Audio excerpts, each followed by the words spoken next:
Assalamualaikum warahmatullahi wabarakatuh.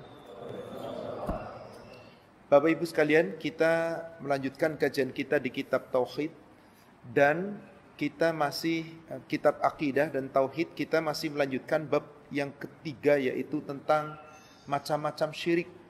Setelah kita membahas yang pertama adalah syirik dalam cinta, syirik dalam tawakal. Nah, yang ketiga ini kita sudah membahas sebagian muqaddimah di pertemuan yang sebelumnya, yakni syirik dalam ketaatan, di mana mentaati makhluk, yakni manusia selain Rasulnya, tetapi seakan-akan ditaati lebih dari Allah dan Rasulnya. Maka inilah syirik dalam ketaatan. Intinya, apabila seorang hamba ternyata lebih taat kepada makhluk dibandingkan taatnya kepada Allah dan Rasulnya, siapa seorang hamba yang mencintai makhluk selain dari Allah dan Rasulnya, tentu Allah adalah Khalik, maksudnya mencintai makhluk yakni manusia-manusia selain Rasulnya, dan dicintainya makhluk itu lebih dari mencintai Allah dan Rasulnya, tanpa disadari dia telah berlaku syirik dalam ketaatan. Kecuali kalau ketaatan dalam urusan di luar urusan ibadah, di luar urusan akidah, maka ketaatan itu tidak mengapa selama tidak menyalahi aturan Allah dan Rasulnya. Jadi ada umat Islam disampaikan ayat-ayat Al-Quran, dia menentang ayat Al-Quran. Bahkan yang diyakini adalah para pemimpinnya, para pembesarnya, meskipun mereka tidak mengikuti aturan Al-Quran. Kita melihat dalam kenyataannya, banyak orang lebih mentaati manusia, para pemimpinnya, para pembesarnya, lebih dari mentaati Allah dan Rasulnya. Gak usah kita gelisah, kita sampaikan, kita ajak. Gak mau, gak ada masalah. Orang yang seperti itu, kata Allah, itulah orang yang hanya memperturutkan hawa nafsu. Maka orang-orang yang mengikuti hawa nafsu, kata Allah, pendengarannya bisa ditutup, penglihatannya ditutup, hatinya pun ditutup. Mereka sesungguhnya di atas kesesatan, tapi mereka tidak menyadari kalau itu sesat. Kemudian penulis menyebutkan di sini keterangan selanjutnya, yakni di surat 45, surat Al-Jathiyah, ayatnya ayat yang ke-23. Allah katakan, ada manusia yang seharusnya mentaati Allah, tetapi dia mentaati hawa nafsu. Afara'aita, maka tidakkah kamu memperhatikan, apakah kamu tidak melihat, manittakhadha ilahahu hawa, orang-orang yang menjadikan hawa nafsunya itu sebagai ilahnya. Dia tidak mentaati Allah dan Rasulnya, tapi mentaati yang penting kata hati. Kalau hatinya tunduk sama Allah, tapi hatinya menentang Allah. Pernahkah kamu melihat itu? Kalau ada orang sudah menjadikan hawa nafsu sebagai ketaatan, maka firman Allah, sabda Rasul, gak akan lagi didengar. Tetapi dia akan mengikuti dirinya. Diuraikan kembali ke surat Al-Jathiyah 45 ayat yang ke-18. Allah Subhanahu wa taala berfirman, kemudian kami jadikan kamu. Awal ayat ini turun kepada Nabi kita Muhammad sallallahu alaihi wasallam. Kaknya disitulah domir untuk kata ganti Nabi Muhammad. Kemudian kami jadikan kamu, wahai Muhammad, ala syariati minal amr, berada di atas suatu syariat, suatu aturan dalam urusan beragama, urusan ibadah, urusan ketaatan. Fattabiha, ikuti urusan itu, yakni aturan Allah dan Rasulnya. Dalam Al-Quran, ikuti. Wala tattabi ahwa alladzina la ya'lamun, jangan pernah kamu mengikuti hawa nafsu orang-orang yang tidak mengetahui, yang mereka tidak menggunakan akalnya. Ayat ini tegas, jangan ikuti makhluk jika ada qala Allah, qala Rasul. Karena kalau lebih mentaati makhluk sementara ada qala Allah, qala Rasul, Anda telah melakukan syirik dalam ketaatan.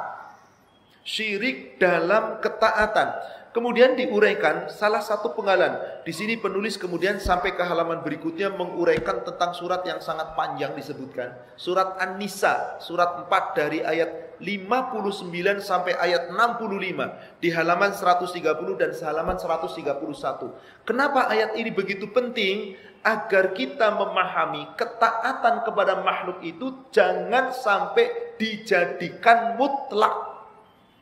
Ketaatan kepada makhluk itu hanyalah boleh ditaati jika yang memerintahkan kita benar-benar sesuai dengan aturan Allah dan Rasulnya. Di halaman 130 di sini disuraikan tentang surat An-Nisa ayat ke-59.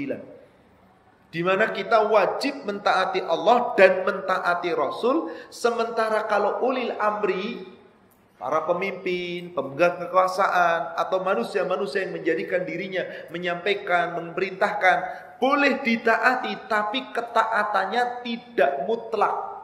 Allah Subhanahu wa taala berfirman, "Qul," katakanlah, "Atiullah," taatilah Allah, "wa atiur Rasul," dan taatilah Rasul. Perintah taat kepada Allah ada perintah langsung, atiullah. Wa atiur Rasul, perintahnya di situ ada wawu ataf, menyambung ketaatan, dan taati Rasul. Berarti mentaati Rasul mutlak seperti mentaati Allah. Kemudian apa lanjutannya? Wa atiu ulil amri minkum atau wa ulil amri minkum. Enggak ada kata-kata ati ulil amri. Cuman wa ulil amri, dan para pemegang kekuasaan, para pemegang perintah pemerintahan, para penguasa, para pemberi perintah. Apakah itu para pejabat pemerintah di sana? Apakah para ulama, para ustadz, para kiai yang memerintahkan? Silakan siapapun. Tapi apakah wajib kita atiu, taat kepadanya? Tidak. Kenapa di sana tidak ada kata-kata atiu? Ditafsirkan di dalam tafsir bahwasanya ketaatan kepada Allah bunyinya atiullah, taati Allah. Ketaatan kepada Rasul bunyinya atiu Rasul, taati Rasul. Ketaatan kepada makhluk tanpa ada kata-kata atiu, cuman gandengan wa ulil amri. Apa maksudnya? Boleh kita mentaati manusia jika manusia itu telah mentaati Allah dan Rasulnya. Maka di situ ada lanjutan ayatnya, fa in tanaza'tum fi syai'in. Maka apabila tanaza'tum fi syai'in, ada perselisihan, ada perbedaan dalam urusan apa yang diperintahkan itu. Terjadi perselisihan, terjadi perbedaan, terjadi berbeda pendapat sesuatu. Apabila itu urusannya urusan agama, urusan syariat, urusan akidah, urusan tauhid, farudduhu ilallah wa rasulih. Kembalikan urusan agama itu kepada Allah dan Rasulnya. Apakah dikembalikan kepada para ulil amri? Tidak. Dalam hal apa ini? Dalam hal ketaatan menjalankan agama, ketaatan menjalankan syariat, ketaatan menjalankan hukum. Kenapa Allah perintahkan kembalinya hanya kepada Allah dan Rasul? Karena Allah dan Rasulnya yang mutlak benar. Loh, Rasul kan manusia biasa, apa mutlak benar? Ya, karena yang mengklaim mutlak benar adalah Allah. Kita wajib mengikuti ulil amri, aturannya wajib jika dalam urusan syariat. Kalau dalam urusan yang bernegara, dalam urusan duniawi, nggak ada kewajiban, tapi mubah saja bagi kita. Apakah Anda menjalankan dosa? Sebagian ulama mengatakan tidak sampai kepada dosa. Tidak sampai kepada dosa, kecuali aturan yang nanti bisa mencelakakan orang lain. Maaf, saya kadang heran betapa banyak di negara ini, enggak siapapun yang ustadznya, yang pembesarnya, yang pelaku partai dan banyak rakyat biasa begitu benci kepada Arab Saudi, dikatakan Wahabi dan seterusnya. Apakah Arab Saudi pernah jajah kita? Ngasih kebaikan atau ngasih kebatilan kepada kita? Kebanyakan. Kenapa Belanda 350 tahun jajah kita kok nggak dibenci? Kenapa Jepang menjajah kita berapa, Pak? Jepang jajah kita cuman 5 tahun kan, Pak? Kenapa kok nggak dibenci? Malah dipuji-puji. Kenapa Portugis jajah kita nggak dibenci? Kenapa Arab Saudi nggak pernah jahat sama kita, dibencinya luar biasa? Di sana lahirnya Nabi kita SAW di kota suci Mekah. Di sana syariat yang terjaga sampai sekarang. Anda ibadah pun datang ke sana. Kenapa Anda begitu benci kepada Arab Saudi? Yang nggak pernah berbuat jahat kepada Anda.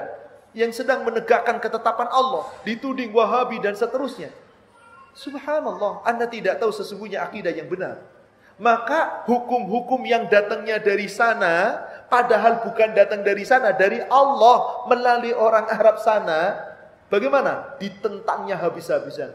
Dahlah, kita itu orang Indonesia, nggak usah kita ngikutin Islamnya Arab. Kita ini Indonesia, Islam kita ya Nusantara. Ini kan dolimnya luar biasa Pak, manusia seperti itu Pak. Tapi apakah mereka merasa dolim? Tidak. Mereka membuat aturan-aturan sendiri. Apakah merasa dolim? Merasa jadi pahlawan. Maka di dalam berhukum, apa yang terjadi? Subhanallah.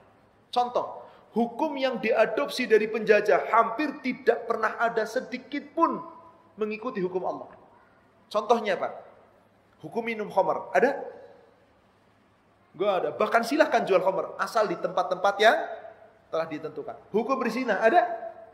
Silahkan berzina asal tempatnya sudah ditetapkan. Betul begitu? Hukum mencuri ada? Hukum di penjara. Itu semua batil, keluar dari hukum Allah. Bagaimana Allah menetapkan hukuman Pak? Mencuri, potong tangan. Mabuk, cambuk 40 kali. Bersumpah palsu, cambuk 80 kali. Berzina, cambuk 100 kali. Kalau sudah pernah menikah, rajam sampai mati. Oh, enggak manusiawi, itu melanggar HAM. Inna lillahi wa inna ilaihi raji'un. Hukum waris telah Allah tetapkan. Laki-laki 2 bagian, perempuan 1 bagian. Kompilasi di Departemen Agama tentang hukum waris sama, setara. Laki-laki dan wanita sekarang tuh sama. Laki-laki juga nyari duit, wanita juga nyari duit. Maka hukum warisnya inna lillahi wa inna. Jadi seakan-akan apa? Hukum Allah mah nggak benar. Apakah mereka sadar? Saya nggak tahu apakah para pejuang penegak hukum dari orang-orang Islam yang katanya daripada partai Islam mempertahankan nggak itu di sana? Wallahu a'lam, saya nggak tahu. Tapi intinya yang tidak berhukum dengan hukum Allah jahil. Apa salah satu sebab kenapa kok Allah sering timpakan musibah?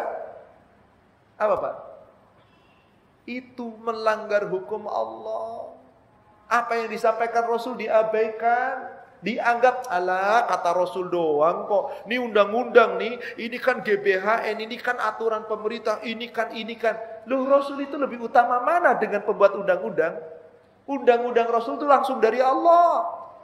Ustadz, kita rakyat gimana? Ya rakyat cuma mengikuti pemerintah. Siapa yang paling tanggung jawab? Pembuat hukum. Semoga Allah bukakan pintu hati para pembesar kita. Para anggota dewan di sana, orang-orang muslim yang ikut duduk di sana ingin membela Islam, semoga dibuka hatinya mendapatkan hidayah, bisa menegakkan syariat Islam. Jika toh tidak, kita ini cuma rakyat, ikuti apa-apa yang diberikan. Tapi ingat tadi, dalam urusan syariat akidah gak boleh kita menentang Allah dan Rasul. Tapi dalam urusan bernegara silahkan Anda taati. Tapi dalam keputusan negara gak mengikuti aturan Allah dan Rasul. Saya tidak meyakini keputusan negara, tapi saya hanya menakuti keputusan Allah. Ternyata gak disesuaikan dengan hukum Allah. Bukan salah saya, tapi biarlah salah mereka. Assalamualaikum warahmatullahi wabarakatuh.